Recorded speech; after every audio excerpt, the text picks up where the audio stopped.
จากเหนือเมื่อหนาวทูลทองใจคัฟเวอร์โดยคนลุกทุ่งครับท่าน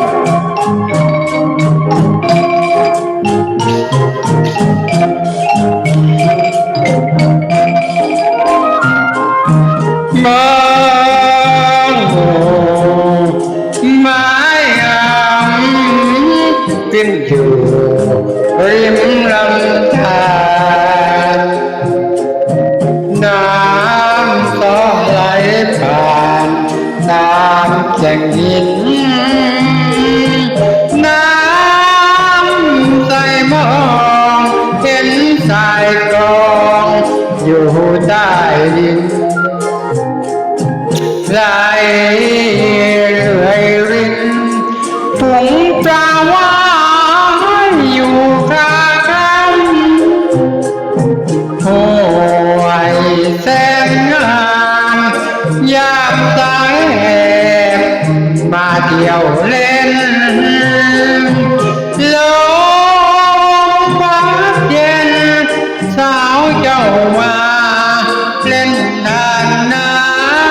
ำห้วยใสร่างมองเห็นร่างเจ้าบุญดำห้วยงามลำซ้ำงามสาวชาวเวียงเหนือเมืองไม้งามขึ้นอยู่ริมลำห้วยมีสาวสวยอยู่สุขเหลือเนื้อสาวมองเหมือนดังทองที่เขาเจอ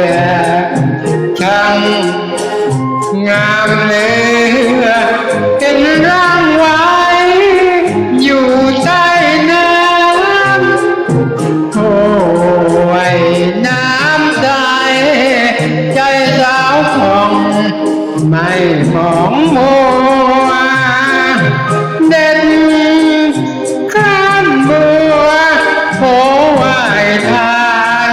ม่านตะย้อยคิดภาพแล้วใจกวนวนให้คิดเลื่อนลอย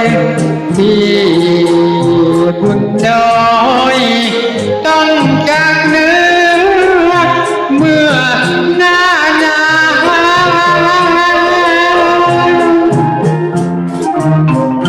ขอบคุณทุกไลค์ขอบคุณทุกกำลังใจขอบคุณทุกการรับชมครับผม